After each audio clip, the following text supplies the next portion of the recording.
लखन से रामचंद्र की जय, उमापति महादेव की जय, पवन सुत हनुमान की जय। परम पिता परमात्मा राघवेंद्र सरकार, अंजनी नंदन हनुमंतलाल महाराज, पूज्यपाद गोस्वामी तुलसीदास महाराज।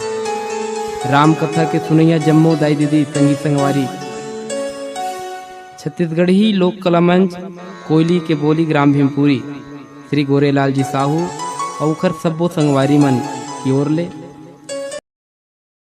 रिकॉर्डिंग स्टूडियो सिंघनपुरी के माध्यम ले ये भगवान के पतित पावनी कथा ला सुनावत है।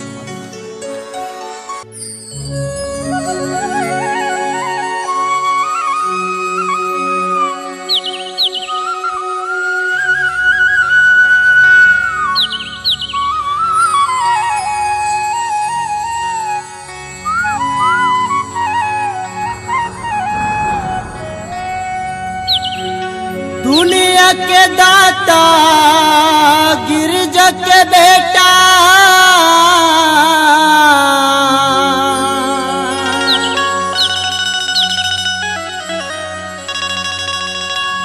गजानंद महाराज।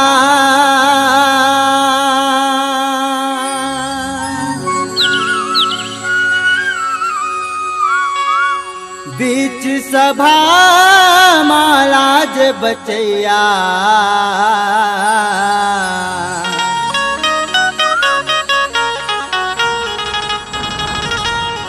राखहूँ मोरोला।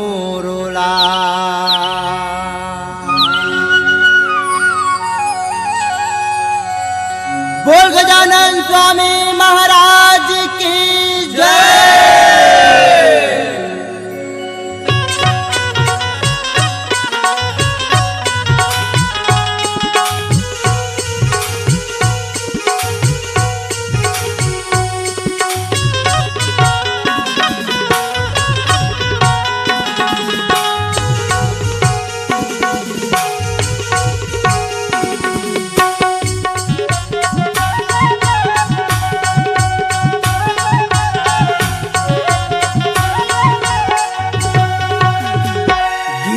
के बेटा गणराज स्वामी हो, विघ्न हरैया महाराज स्वामी हो। हे स्वामी अंतर्यामी हे स्वामी अंतर्यामी नैया लपार लगा दे। गिरिजा के बेटा गणराज स्वामी हो, विघ्न हरैया महाराज स्वामी हो।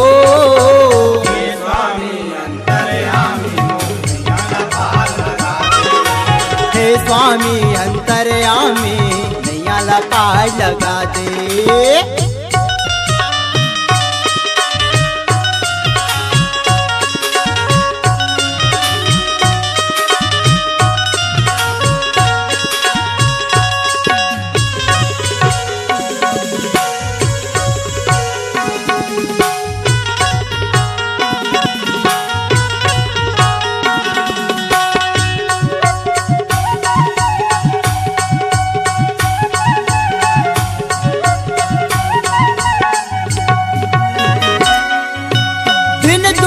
के दुख रैया तोला गोहरावा था, दिन दुखिया के दुख रैया तोला गोहरावा था। रिद्धि सिद्धि के तय स्वामी तुर महिमा गावा था। रिद्धि सिद्धि के तय स्वामी तुर महिमा गावा। पिता हवै महादेव गजानन पार्वती महतारे, पिता हवै महादेव गजानन पार्वती महतारे। महिमा तोर निराला हवै जगत के पालन हारे। महिमा तोर निराला हवै जगत के पालन हारे। गिरिजा के बेटा गणराज स्वामी हो, विघ्न हरैया महाराज स्वामी हो। हे स्वामी अंतर्यामी हे स्वामी अंतर्यामी नैया लपा लगा दे।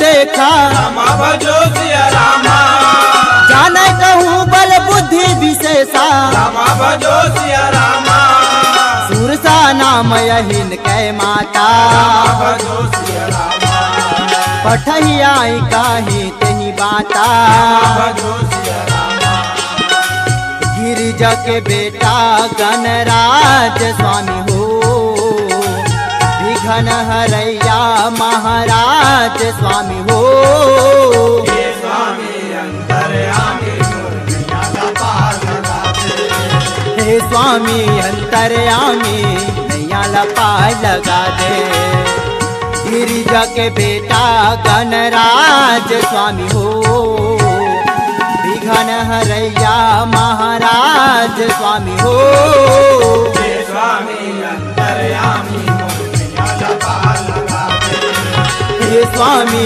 अंतर्यामी नैया लपाय लगा दे हे स्वामी अंतर्यामी नैया लपाय लगा दे हे स्वामी अंतर्यामी नैया लपाय लगा दे हे स्वामी अंतर्यामी नैया लपाय लगा दे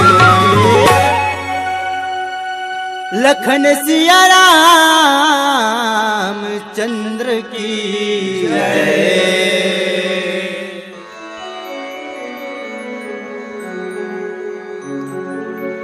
अतुलित बलधामम हेम शैलाभदेहम दनुजवन किशानुम ज्ञानिनामग्रगण्यम सकल गुण निधानम वानराणामधीशम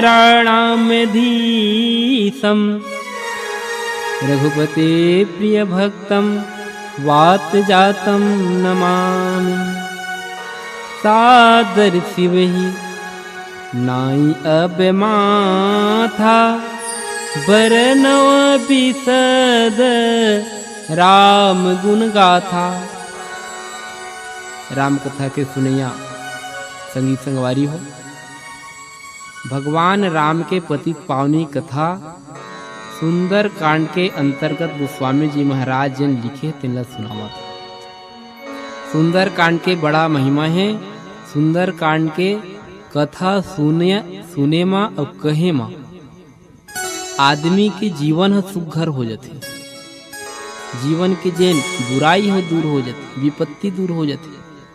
ऐसन बड़ा महिमा सुंदर कांड के।